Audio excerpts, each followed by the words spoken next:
If you guys seen, I've been doing a lot of jet ski stuff and I need a tow. So instead of borrowing people's cars, I'm gonna use my own car. Okay. All right. We've got this Hitch from Kurt and it's gonna go on the Civic. So let's go ahead and put it on and I'll show you guys how to do it.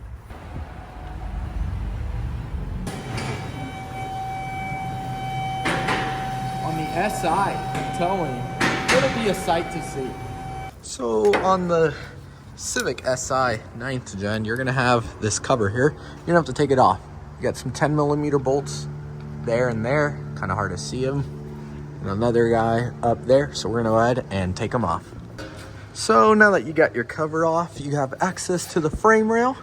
You're gonna have to pull this muffler off, which you just pull that little rubber there and then unbolt that guy right there and pull the muffler off. That way you can put the hitch on and then you're obviously gonna have to put the muffler back on. So let's go ahead and get to it. So looking at the instructions here, the rear guy is gonna have the stud here where you put through this bracket and it gives you this cool piece so it makes it easier to fish it. That's gonna end up going here on this big back hole.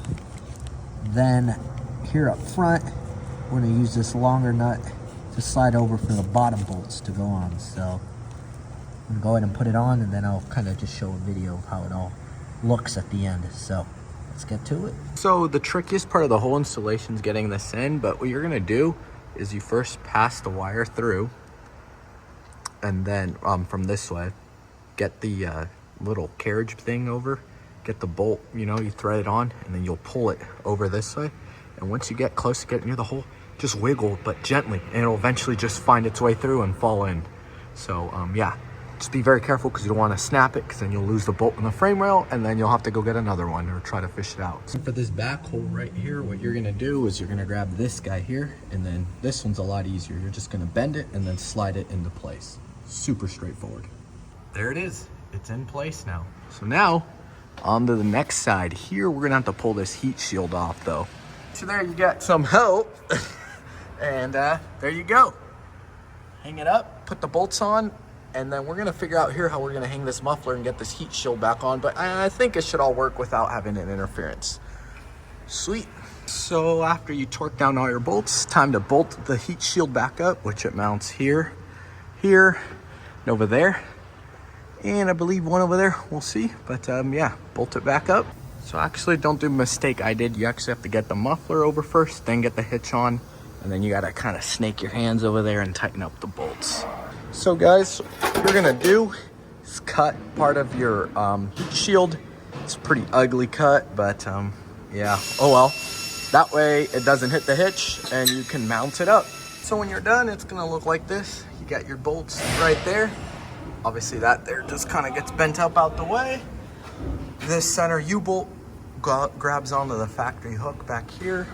And then this all that tucks up and bolts up over there. Can't really see it, but there's the other guy. Muffler just drops down. Just remember, before you put the hitch up, have the muffler up above it beforehand. That way you can slide it all on. Here we are all bolted back up. I did do the modification to the heat shield so that it fits. As far as the under tray, I'm sure you can get creative enough and try to make it fit, but yeah, I'm not gonna go that far. So yeah, overall, not bad. Now we're gonna do the trailer lights.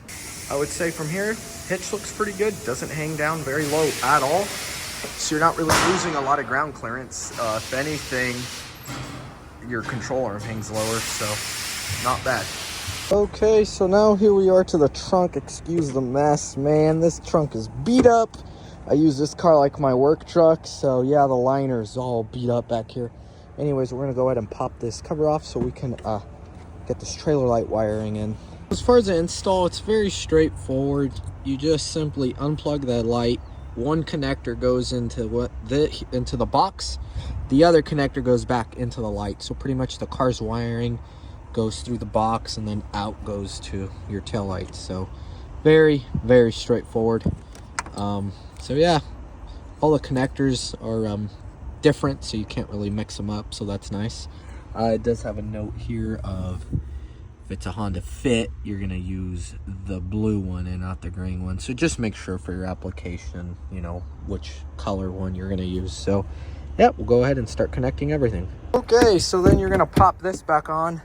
Obviously your trunk probably is not as beat up as mine, so this isn't gonna be hanging around. As far as ground, the instructions tell you drill a hole and they give you a sheet metal screw, but I'm just gonna use this factory nut right there for the taillight housing, and it should work out just fine. So there you have it. We've got it right there, nice and screwed in. So yeah, there really isn't any holes or factory, drain plug you could use to run this out. So for me, I'm just gonna end up just kind of running it through there. I guess you could drill a hole and use a grommet and then push it through. I myself just don't have one. Probably something I will do in the future. But for now, this should work plenty fine. It's just going to be tucked away in there. But yeah, you don't see the box. It's all out of the way. And yeah, should work pretty good. So this is how the hitch setup ended up being. I got this drop with the 1 7/8 ball to fit the trailer, and it kind of goes up so that way the trailer is not super low. And then I put these anti-rattlers on. But yeah, so far it's done pretty good. I've taken it to the lake a few times, but I figured I'd just do a bit more up close of the setup here. But yeah, it fits really good. I'm very happy with this hitch. So yeah, pretty much this is why I did the hitch. That way I can haul this trailer with my 2 jet skis. And stay tuned where I'm going to show you guys how to convert a flatbed trailer to work for jet skis. Thanks for watching, everyone.